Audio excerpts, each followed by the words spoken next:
ये बहुत अच्छे स्तर के प्रश्न होते हैं और इनको बड़े ध्यान से देखेंगे। दान स्तुति सुक्तानि संहितायाम संति। दान सुक्त जो सुक्त है वो किस संहिता में है? तो दान सुक्त जब थोड़ी देर पहले भी चर्चा हुई थी, तो किसमें है? ऋग्वेद संहिता में ही दान सुक्त की चर्चा हुई है। ऋग्वेदीय षष्ठ मंडल से ऋषि वर्तते। छठे मंडल का जो ऋषि है उसके बारे में पूछा है कि कौन है। तो छठे मंडल में कौन है? भारद्वाज। ये भी ध्यान रखें, 2 से लेकर के और 7 तक के जो मंडल हैं उनको वंश मंडल भी कहा जाता है। वंश मंडल भी कहा जाता है और ये पुराने हैं।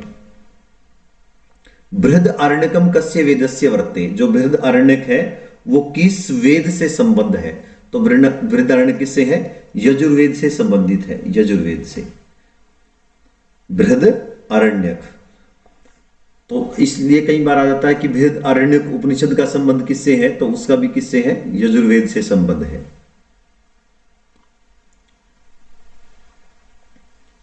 अग्रिम प्रश्न को देखते हैं।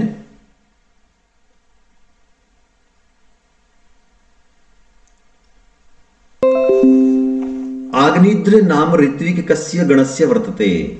आग्निद्र नाम का जो ऋत्विक है वो किस गण का है? देखो प्रश्न संख्या 4 वो सामान्य नहीं है, वो ब्रह्म गण का है। आपको पता होगा 4 प्रकार के जो ऋत्विक होते हैं। ऋग्वेद का जो ऋत्विक होता है वो होता है। यजुर्वेद का जो होता है वो अध्वर्यु होता है। अध्वरम युनक्ति। और जो सामवेद का होता है वो उद्गाता होता है। उच्चई गायती इति उद्गाता। और जो अथर्ववेद है उसका जो होता है वो ब्रह्मा होता है। तो इसमें जो ब्रह्मगण का है वो अग्निद्र है। ब्रह्मगण से संबंध है इनका। प्रश्न संख्या 5। सुमंतु ऋषये व्यासः कम वेदम प्रोक्तवान। सुमंतु ऋषि के लिए व्यास ने किस वेद को कहा? प्रश्न संख्या 5। तो अथर्ववेद जो है वो व्यास ने सुमंतु ऋषि के लिए कहा। ठीक है, आगे देखते हैं प्रश्न संख्या 6। दर्श पौर्णमासे इष्टि आगे प्रियाजा नाम संख्या विदते। दर्श पौर्णमास जो इष्टि याग है उसमें प्रियाजों की संख्या कितनी होती है? दर्श पौर्ण मास यज्ञ में जो प्रियाज है उनकी संख्या कितनी होती है? तो कितनी होती है? 5 होती है। कितनी होती है? 5। दर्श पौर्णमास में प्रियाजों की संख्या कितनी होती है? 5 होती है। याज्ञवल्क्य शिक्षा के अनुसार कति वृत्तय है, क्योंकि शिक्षा ग्रंथ भी हमारे पाठ्यक्रम में लगे हुए हैं। तो याज्ञवल्क्य शिक्षा के अनुसार जो विवृत्ति है वो कितने प्रकार की है? तो 4 प्रकार की विवृत्ति जो है वो वहां पर बताई गई है। प्रश्न संख्या 8। ऋक् संहितायाम सम उपलब्धेषु भाष्येषु प्रथमो भाष्यक है। ऋक् संहिता के जो उपलब्ध भाष्य हैं उनमें सबसे पहला भाष्यकार कौन है? सबसे पहले किसने भाष्य लिखा? तो ऋग्वेद पर सबसे पहले स्कंद स्वामी ने भाष्य लिखा था। साइन इत्यादि ने जो भाष्य है वो बाद में लिखे। वैदिक स्वर प्रक्रिया जो ग्रंथ है उसका वृत्तिकार कौन है? सबसे पहले जो वृत्ति है वो किसने लिखी? प्रश्न संख्या 9 में यह वैदिक स्वर प्रक्रिया पुस्तक का नाम है। वैदिक स्वर प्रक्रिया पुस्तक का नाम है। तो वैदिक स्वर प्रक्रिया पर वृत्ति जो है वो किसने लिखी? तो इसके जो लिखने वाले वो कौन है? वो भट्टोजी दीक्षित है। भट्टोजी दीक्षित ने व्याकरण सिद्धांत कौमुदी को भी लिखा है, प्रौढ़ मनोरमा को भी लिखा है और शब्द कौस्तुभ को भी लिखा है। इन बातों का भी आप ध्यान रखिए। प्रश्न संख्या 10। ब्राह्मण सरवसो नामकम वेद भाष्यम केन विरचितम। ब्राह्मण सरवसो नाम का वेदों का भाष्य जो है वो किसने लिखा? तो हलायुध ने लिखा था। हलायुध कोश भी है। तो हलायुध ने ब्राह्मण सरवसो नामक वेद का भाष्य लिखा। प्रश्न संख्या 11 जो वाक सूक्त है वो ऋग्वेद के किस मंडल में है? जो हमारे सूक्त लगे हुए हैं आजकल इनके विषय में पूछ लेते हैं कि किस मंडल से हैं और कौन सा सूक्त है। तो वाक सूक्त ऋग्वेद के किस मंडल के अंतर्गत आता है?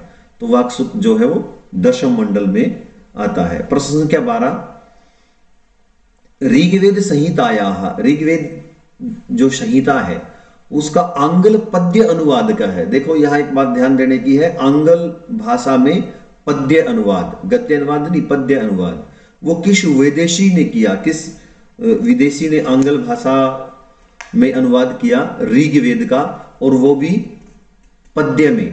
तो वो है RTH ग्रिफिथ। ऋग्वेद का आंगल भाषा में पद्यात्मक अनुवाद करने वाले जो हैं वो RTH ग्रिफिथ महाभाग है। आगे प्रश्न संख्या 13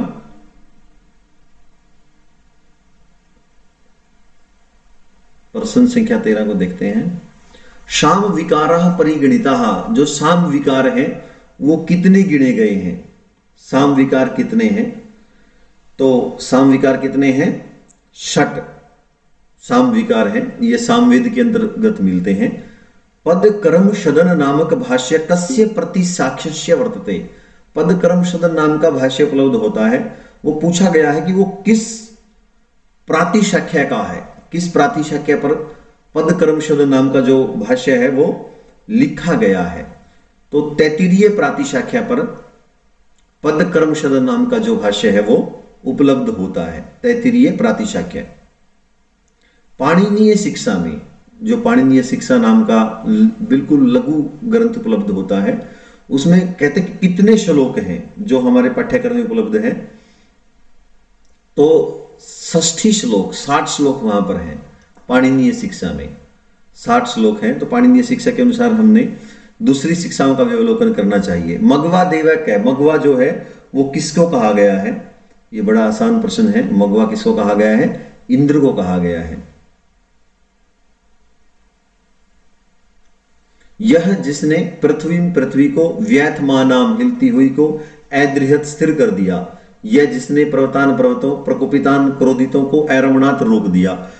तो अस्य मंत्र से दृष्टा ऋषि का है, इस मंत्र का जो दृष्टा ऋषि है वो कौन है? तो इसका जो दृष्टा ऋषि है वो कौन है? गृत्समद ऋषि है। ऋग्वेदस्य ऋग्वेद की शाकल संहितायाम, शाकल संहिता में, ऋग्वेद की शाकल संहिता उपलब्ध होती है आजकल, उसमें कति संधि अक्षराणी स्वीकृतानी, उसमें कितने संधि अक्षर स्वीकार किए गए हैं? यह संधि अक्षर प्रायशः पाठ्यक्रम में हमारे, तो वहां पर कितने हैं? 4 संधि अक्षराणी, 4 संधि अक्षरों को स्वीकार किया गया है।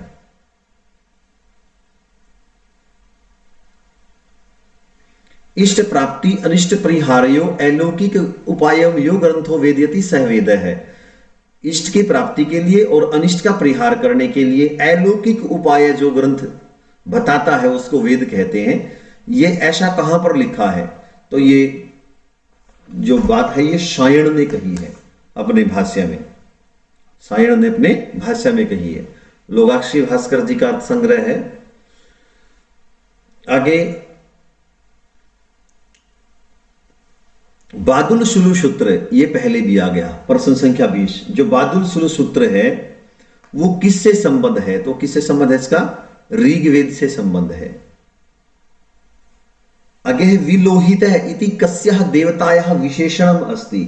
विलोहित जो है वो किस देवता का विशेषण है? तो विलोहित रुद्र देवता का विशेषण है, रुद्र सूक्त में आया है।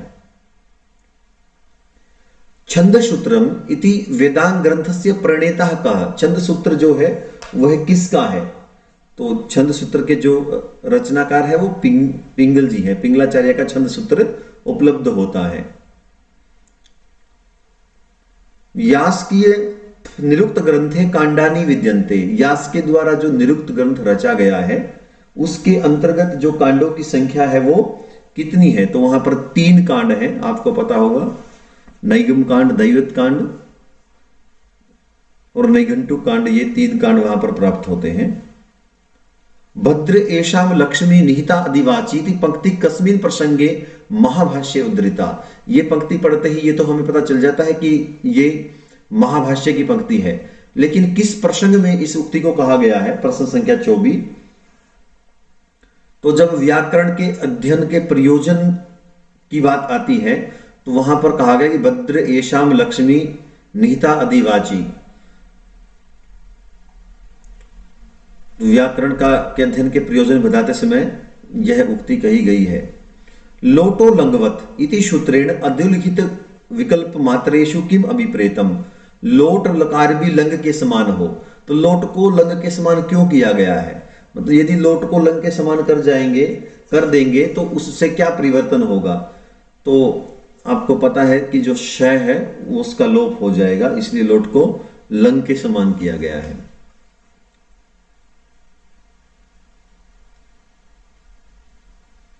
इजादे गुरुमतो अनरिच्छः इति सूत्रेण किम विद्यते। यह जो सूत्र है यह गणों में आता है, तो इस सूत्र के द्वारा जो है वो क्या अभिप्रेत है?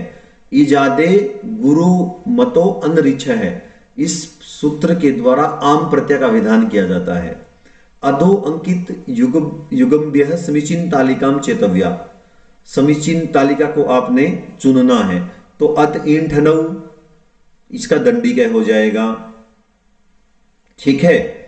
और उगितश्च भवति, ईच खनय खन धातु से खेयम, अतिंठनु दंडिका है, बच कौन गया कर्तानाम कर्तरीवा, ठीक है। ये पहले भी आया था कर्तानाम कर्तरीवा। मम मयावा से व्योहरी षष्ठी भक्ति में अध धातु से इन और ठन दंडिका आ जाएगा। ये ईच खनय की खन धातु से प्रत्यय भी हो और उसको ई भी हो जाए तो खेयम हो जाएगा। उगितश्च उगित दांतों से भवती, तो यह इसके सही विकल्प होंगे।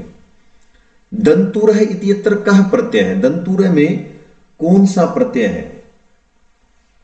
तो दंतुर में कौन सा प्रत्यय है? उर्च प्रत्यय है। दंतुर में उर्च प्रत्यय है, ये उणादियों में आया है। सुमुखशाला इत्यत्र स्वांग लक्षण घीस कथम न। सुमुखशाला में स्वांगवाची लक्षण घीस क्यों नहीं हुआ? सुमुखशाला में 29वां जो प्रश्न है तो उसमें क्यों नहीं हुआ? अप्राणिस्थात, क्योंकि प्राणी वाचक शब्दों से ही जब अपने अंगों का कथन हो तब घीस प्रत्यय होता है, तो अप्राणी होने से यहां पर घीस का व्यवधान नहीं हुआ। प्रश्न संख्या 30। शत्रुम अधिकृते इति अत्र क्रियापदे आत्मनपदे विधायक सूत्रम किम। शत्रु पर अधिकार करता है, तो यहां पर आत्मनेपद विधायक जो सूत्र है वो कौन सा है? तो प्रश्न संख्या 30 का अधेहे प्रहसने है। अधेहे प्रहसने है, यहां पर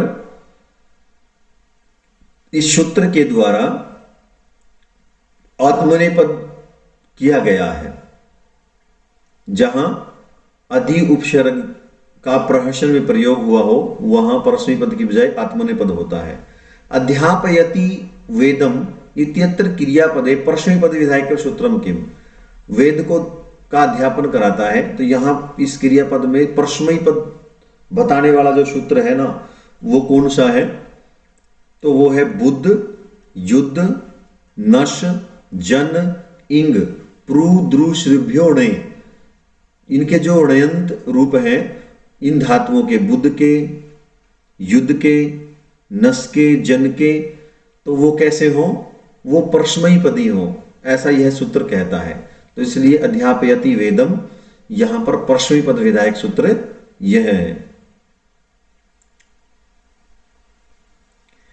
एको निमित्तम शब्दानाम अपरो अर्थे प्रयुज्यते इति पंक्ति कुत्र ग्रंथ उपलभ्यते।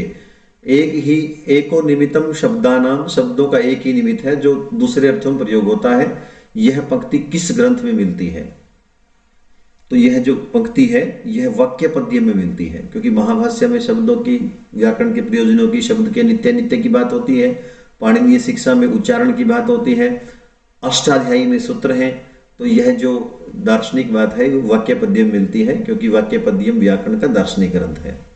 शास्त्र अनुपूर्वम तद विद्यात यथाक्तम लोक वेदयोः इति पंक्ति कुत्र उपलभ्यते। तो यह जो पंक्ति है शास्त्र के अनुपूर्व, शास्त्र के अनुसार उसको जानना चाहिए जैसा लोक और वेद में कहा गया है। तो ये बात पाणिनीय शिक्षा के जो सूत्र हैं, 60 सूत्र जिनकी चर्चा हुई थी, वहां पर कही गई है। संस्कृत भाषा ध्वनि संदर्भे, संस्कृत भाषा ध्वनि के संदर्भ में नीचे लिखे गए में आधा स्वर कौन सा है? तो मैंने जैसा बताया था आपको, तो आधा स्वर कौन सा है? वह। आधे स्वर में कौन कौन से आते हैं? ई, उ, री और लरी। इनसे उत्पन्न जो व्यंजन है वो आधे स्वर में माने गए हैं ध्वनि विज्ञान के अनुसार, भाषा विज्ञान के अनुसार कह लीजिए। प्रश्न संख्या 35, अर्थ विस्तार उदाहरणेषु अन्यतमो नास्ति। अर्थ विधान के जो, अर्थ विस्तार के जो उदाहरण हैं, जो भाषा विज्ञान का विषय है, तो उसमें अन्यतमो ना अस्ति, उनमें ये विद्यमान नहीं है। तो कौन सा विद्यमान नहीं है? तैलम विद्यमान है, मुग्ध है, शब्य भी है। जो गऊ है वो विद्यमान नहीं है, ठीक है, क्योंकि सभ्य किसको कहा जाता है? जो सभा में साधु है उसको सभ्य कहा जाता है। सभा, सभा शब्द से यत प्रत्यय।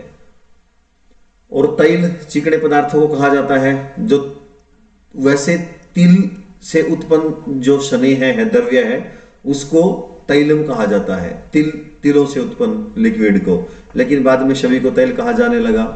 इसी प्रकार मुग्ध है, मुग्धा का प्रयोग आजकल हर जगह होने लगा।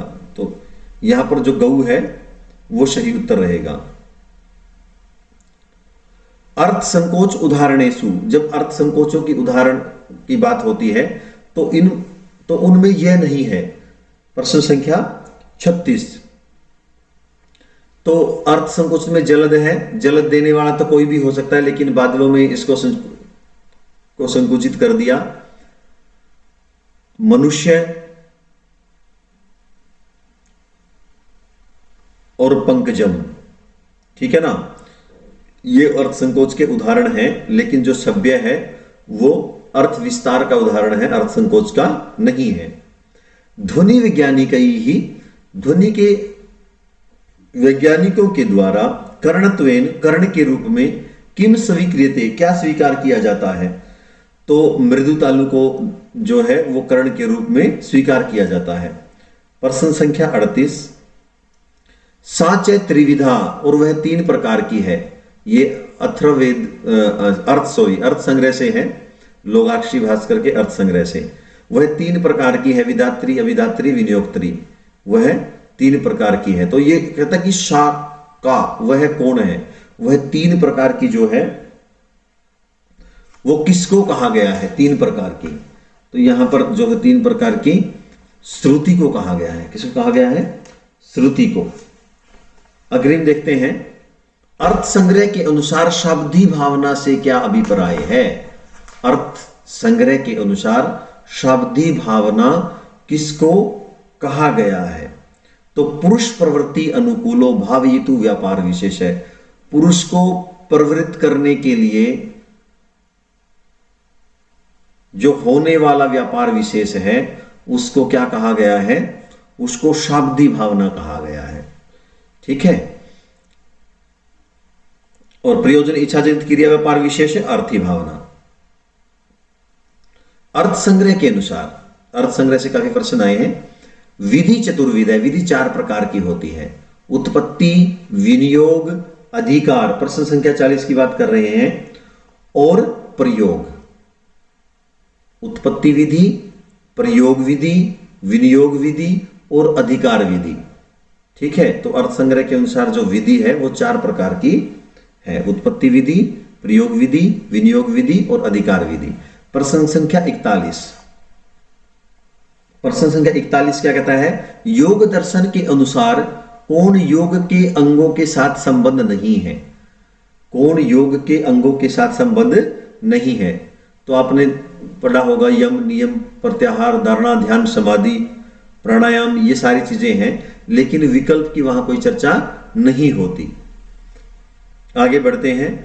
अथा तो ब्रह्म जिज्ञासा इति अत्र अत् शब्दः कस्मिन् अर्थे अस्ति। तो जैसा अब ब्रह्म की जिज्ञासा यह मीमांसा दर्शन में मिलता है, सॉरी ये मिलता है आपका वेदांत में, अथा तो ब्रह्म जिज्ञासा, अब ब्रह्म की जिज्ञासा करते हैं। तो यह किस अर्थ में अत शब्द का जो प्रयोग है वो किस अर्थ में किया गया है? तो अनंतर्य अर्थ में जो है यहां पर अत शब्द का प्रयोग किया गया है।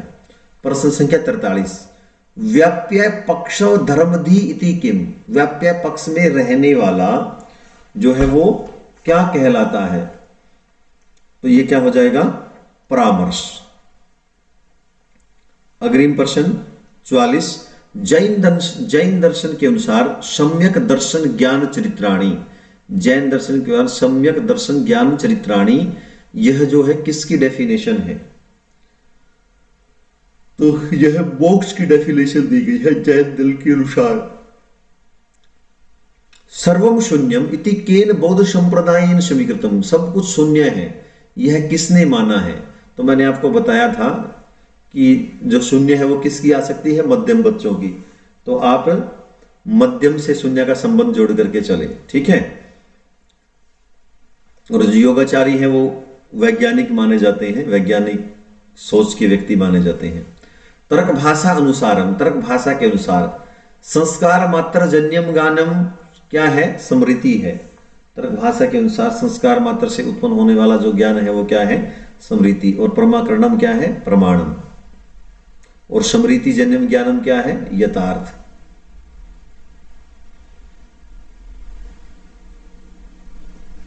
तब तर्क संग्रह अनुसारम, तर्क संग्रह के अनुसार शब्द साक्षात्कार, जब हम शब्द का साक्षात्कार करते हैं, शब्द का साक्षात्कार करते हैं तो वहां पर कौन सा सन्निकर्ष होता है? तो कौन सा निकर्ष होता है? समवाय सन्निकर्ष वहां पर होता है शब्द के साक्षात्कार में। जब श्रोत्र इंद्रिय के द्वारा शब्द का ग्रहण किया जाता है तो समवाय साक्षात्कार के द्वारा उसका श्रवण जो है वो प्राप्त होता है। सिरि हीरः सुसुवे जितेंद्रिय च मामल देवी चयम, ये सिरि हीर पिता और मामल देवी माता, ये कहा कि किसके विषय में ये बात कही गई है? तो जो श्री हर्ष है उनके विषय में ये बात कही जाती है। श्री हर्ष के जो पिता है वो श्री हीर थे और दो माता है वो मामल देवी। नंद उन्मूलन दृष्ट वीर्य महिमा बुद्धिस्तु मां गानमम मुद्रा राक्षे कस्या ये मुक्ति। आप जानते हैं मुद्रा राक्षस में जो कौटिल्य है, जिसको चाणक्य भी कहा जाता है, उसने नंद वंश का नाश करके और मौर्य राज्य की जो है वो स्थापना की थी। तो नंद उन्मूलन दृष्ट वीर्य महिमा बुद्धिस्तु मां गातमम, मुद्रा राक्षस में यह किसकी उक्ति है? ठीक है, तो 49वें का जो सही उत्तर है वो होगा चाणक्य की, क्योंकि नंद वंश का जो उन्मूलन है वो चाणक्य ने ही किया था। तो मम शब्द चाणक्य ही अपने लिए प्रयुक्त कर सकता है। आगे देखते हैं प्रश्न संख्या 50, अभिज्ञान शाकुंतलम तीर्थ उदकम वह निश्चय अन्ना अन्यथा शुद्धिम अर्हता रत्नावली परिवर्तमान है एक काल है और शैल अनिवंत। अब ये आपस में योजन करना है कि कौन जो चीज है वो कहां से ली गई है। प्रश्न संख्या 50, एक बार इसके ऑप्शन देख लेते हैं। प्रश्न संख्या 50, प्रश्न संख्या 50। तो जो पहला है अभिज्ञान शाकुंतलम में कहा है श्रद्धा वित्तम विधिश्चय तृतीयम तु समागतम। ठीक है, उसके बाद तीर्थ उदकम च वहनी ना अन्यथा शुद्धिम अर्हत है। ये बात उत्तर रामचरित में कही गई है सीता के संबंध में कि तीर्थों का पानी आग ये किसी अन्य से शुद्धि की अपेक्षा नहीं रखते। जब सीता की अग्नि परीक्षा की बात होती है, जो रत्नावली है वो किसकी है? श्री हर्ष निपुण कवि ही। ठीक है, और डी जो बच गया परिवर्तमान एक काल है, ये हरश्रितम से है। तो प्यारे साथियों आगे हम बढ़ते हैं। अभिज्ञान शाकुंतल में षष्ठ अंक गता है, छठे अंक में धीवर वृत्तांत है। जो धीवर का वृत्तांत है वो किसका उदाहरण है? प्रश्न संख्या 51। तो आपने साहित्य दर्पण में पढ़ा होगा, अभिज्ञान शाकुंतलम के षष्ठ अंक में जो धीवर का वृत्तांत है वो प्रवेश का उदाहरण है। तीव्र आघात प्रतिहत तरु शकंद लगन एकदंत केन छंदसा विनिर्मितो अयम श्लोक पाद है। तो यदि आपको छंदों के लक्षण आते हैं तो आप ये कर लोगे। नैनम ये तो मालिनी भोगई लोकई मंदा क्रांता जल्दी सड़गई पुनलताद गुरुचेत रसई रुद्रे छिन्ना यवन लागे शिखरिणी। तो यदि आपको ये आते हैं तो आप ये गुरु लघु करके इसको कर लोगे। तो प्रश्न संख्या 52 का जो सही उत्तर है वो है मंदाक्रांता। तो यह मंदाक्रांता जो है इसमें छंद है। शरीर भाजाम भौदीय दर्शनम व्यनक्ति काल तृतीय अपि योग्यताम शिशुपाल वध में यह किसकी प्रशंसा है? तो यह जो है वो भगवान श्री कृष्ण की जो प्रशंसा है वो न होकर के भगवान श्री कृष्ण की द्वारा नारद की प्रशंसा है। ठीक है, शरीर भाजाम भवदीय दर्शन व्यनक्ति काल तृतीय योग्यता, क्योंकि तीनों कालों का जो ज्ञान है वो नारद जी ही रखते हैं, तो भगवान श्री कृष्ण के द्वारा। ज्ञानी मौनम अक्षमासक्तौ त्यागे श्लाघ विपर्य गुणा गुणा अनुबंधित्वा तस्य प्रश्वा इव कस्य गुणा श्लोके अस्मिन् उल्लिखिता। प्रश्न संख्या 54 में किसके जो गुण हैं वो इस श्लोक में लिखे गए हैं। तो ज्ञाने मौनम अक्षमाशक्तौ त्यागे श्लाघ विपर्य गुणा गुण अनुबंधित्वा तस्य सप्रश्वा इव कस्य गुणा। तो इस ये रघुवंश से है और जो दिलीप के गुणों की चर्चा यहां पर की गई है। प्रश्न संख्या 55 पुटपाक प्रतिकाशो रामस्य करुणोरह उत्तर रामचरिते उक्तिर इयम भवति। क्योंकि उत्तर रामचरित के जो कवि भवभूति हैं, भवभूतौ कारुण्यम तनोते, यह उक्ति भी है। भवभूति का जो करुण रस है वही मानो सारे रसों को धारण करता है, सारे रसों के रूपों को धारण करता है, ऐसा आया है। और करुण रस के हस्त सिद्ध कवि भवभूति माने जाते हैं। तो पुटपाक प्रतिकाशो रामस्य करुणो रस है, यह एक उक्ति भी आई है करुण रस के संदर्भ में। प्रश्न संख्या 55। तो यह किसके संदर्भ में है? तो ये मुरला ने कही है। पुटपाक प्रतिकाशो रामस्यो करुणो रस है, तो यह मुरला ने कही है। रत्नावली में मंगलाचरण के प्रथम श्लोक में, रत्नावली जो हर्ष की है उसके प्रथम श्लोक में किसकी स्तुति है? ये स्तुति को लेकर भी प्राय प्रश्न रहते हैं कि रघुवंश का जो प्रारंभ है वो किसकी स्तुति से किया गया है, अभिज्ञान शाकुंतलम का प्रारंभ किसकी स्तुति से किया गया है। तो रत्नावली में जो है वो भगवान शिव की स्तुति की गई है, भगवान शिव की। पुण्यवर्मा कस्य देशस्य राजा आसीत् 10 कुमार चरित। 10 कुमार चरित जो दंडी की रचना है, 10 कुमारों का जहां पर वर्णन है, तो उसमें पुण्यवर्मा किस देश का राजा है? पुण्यवर्मा के बारे में पूछा गया कि वह किस देश का राजा है। तो पुण्यवर्मा जो है विद्र प्रदेश का राजा है। मम्मट मते, मम्मट के मत में कति काव्य गुणा, जो काव्य के गुण हैं वो कितने हैं? 3 हैं, माधुर्य, ओज और प्रसाद।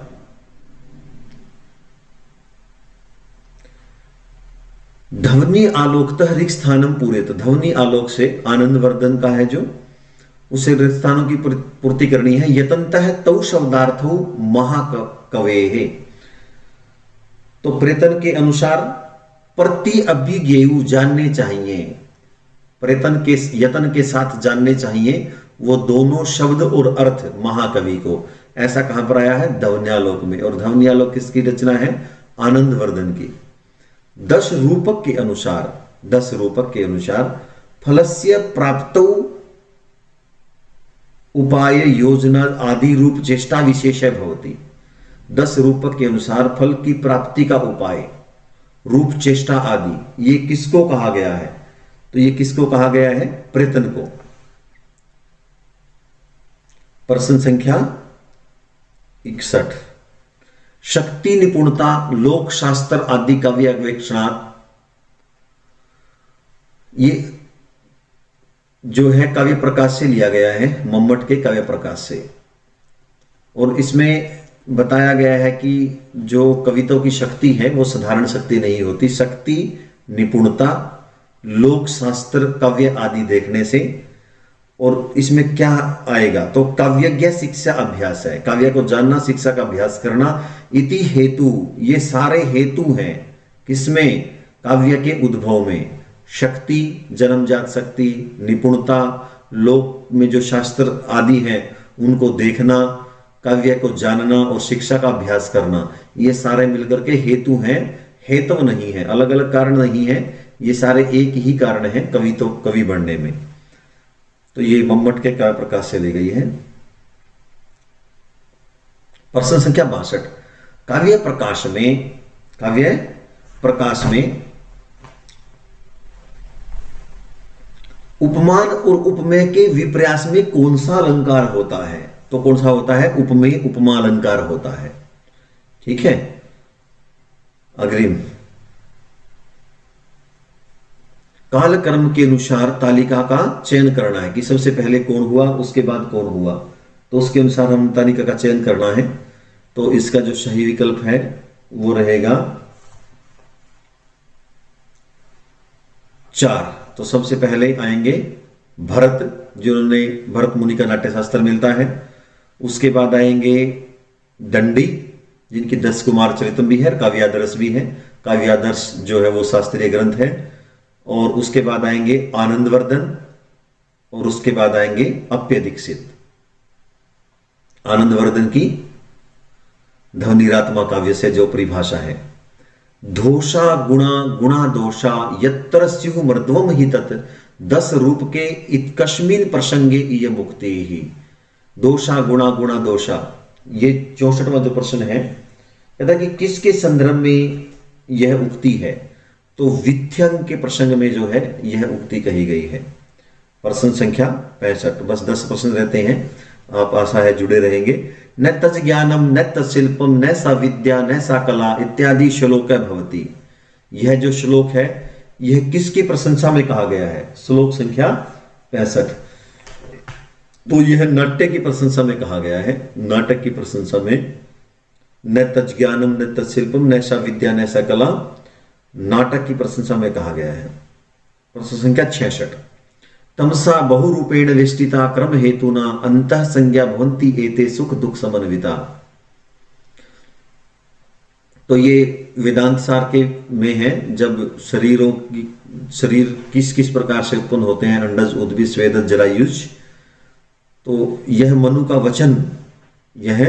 का वचन किससे संबंध है? तमसा बहुरूपेण वेष्टिता क्रम हेतुना अंता संज्ञा भवन्ति एते सुख दुख समन्विता, बहुरूप से लिपटे हुए। प्रश्न संख्या 66, तो ये किसके विषय में है?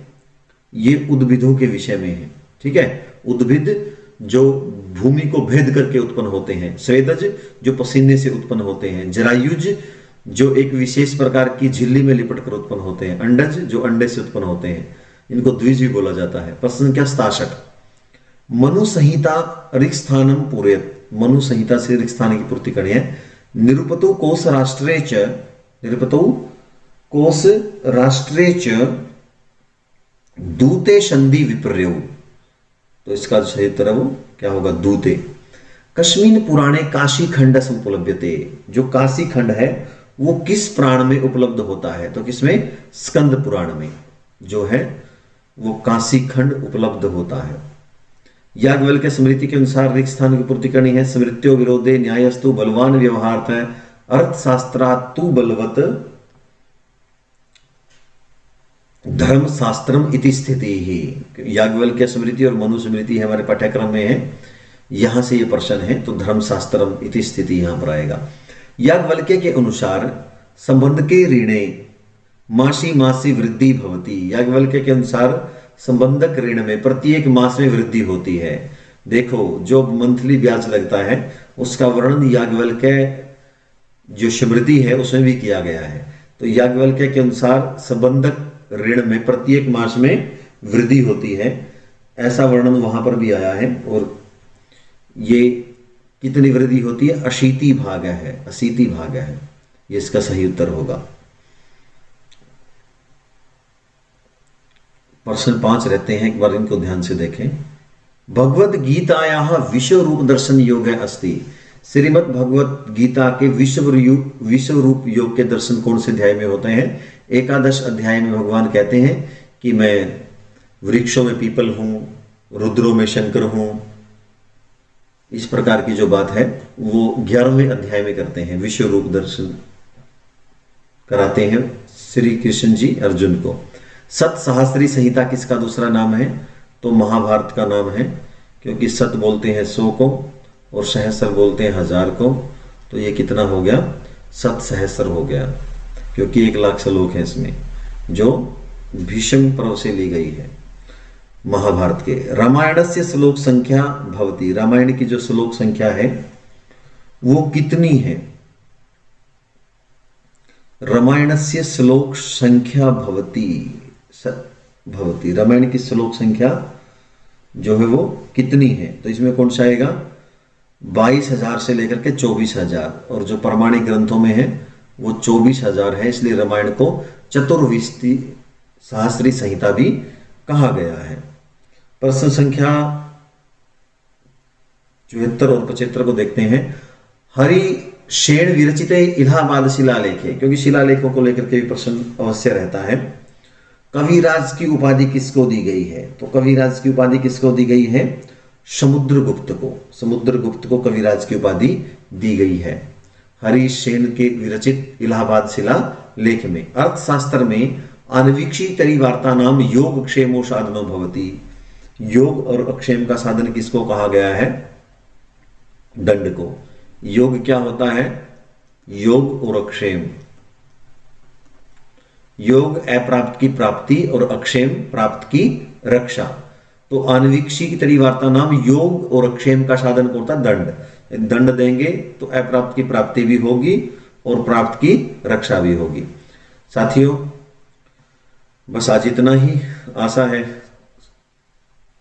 समझ में आया होगा, और आगे भी हम इस प्रयास को जारी रखेंगे।